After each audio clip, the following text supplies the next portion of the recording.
Distilled shenanigans. Distilled shenanigans. Hey everyone! Welcome to episode 2 of Distilled Shenanigans.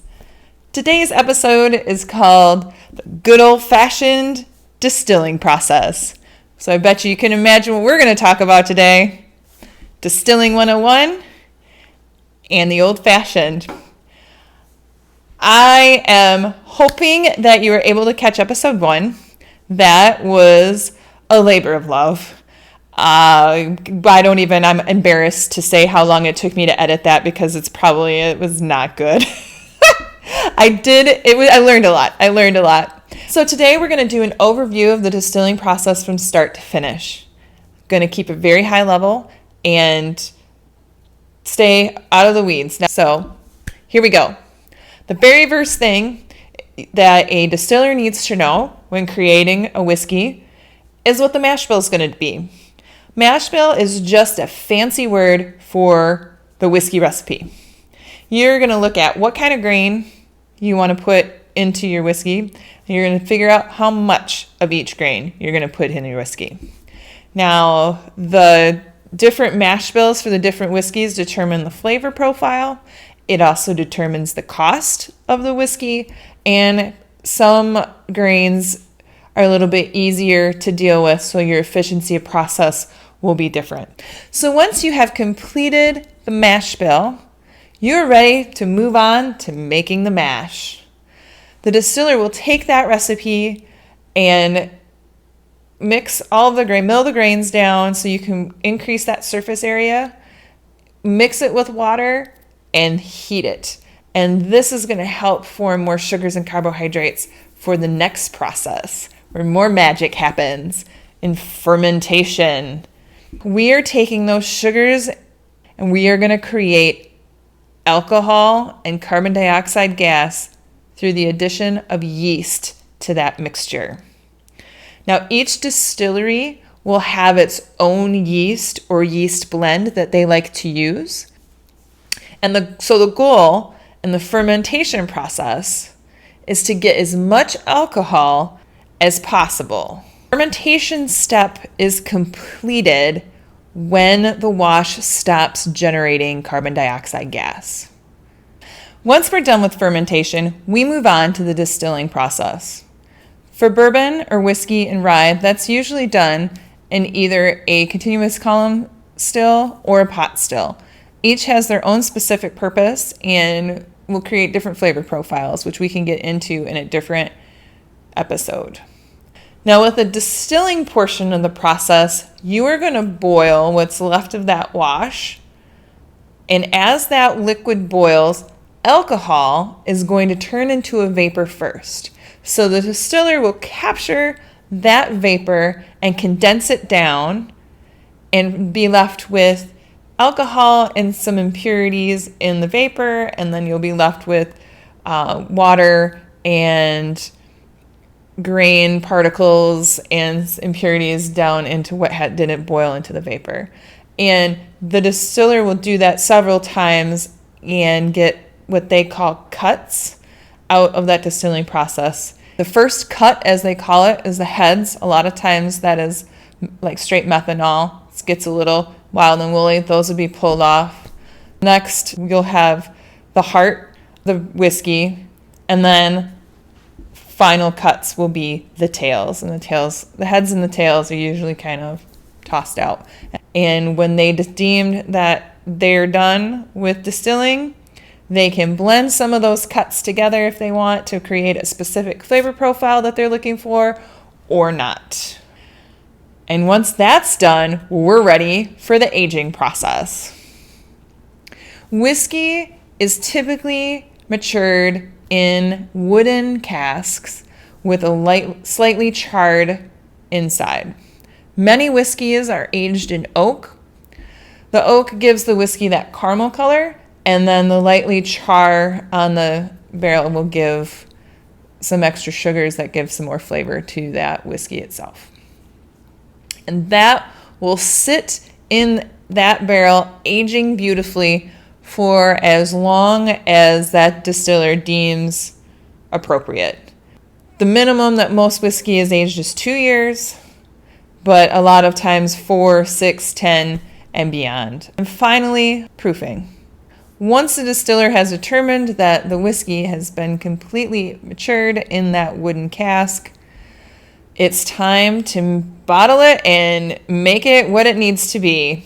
So first they're going to measure the alcohol by volume that is in the barrel. And from there, they're going to adjust that down to the appropriate proof that the distiller would like. A lot of times that ranges between 40 and 60% or 80 to 120 proof. And they proof that down by just adding pure water to it and going from there.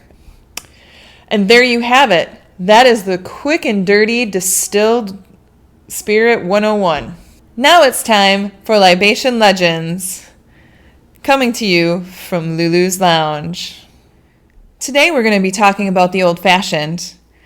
This story is going to be taken from the Cocktail Society. And the name of the article is Old Fashioned, The True History and Origin of the Cocktail by Timo Turner. It's probably going to be longer than the Manhattan. The other one was kind of funny. There's actually a lot of rich history with this particular cocktail. The Old Fashioned is one of the cornerstone cocktails in modern mixology. The first time the cocktail was mentioned was as early as 1806, yet it took another 80 years before people regularly referred to it as an Old Fashioned. The mix, made from base spirit, sugar cube, bitters, and water, garnished with an orange peel, hails its glory and name from the U.S., but the roots of the cocktail actually lie over in England. A product manufactured and sold by Richard Stoughton. These Stoughton bitters were a concentrated essence of various botanicals like bark, peels, and roots, similar to the cocktail bitters we have to an old-fashioned recipe today. In the advertisements for his elixir, Richard Stoughton recommended adding his bitters to either brandy or wine to cure a hangover. At this time, brandy and wine were always sweetened with sugar. That makes this medical concoction the earliest reference to an old-fashioned cocktail. That, in return, made the Englishman Dr. Stoughton the inventor of one of the most popular mixed drinks in history.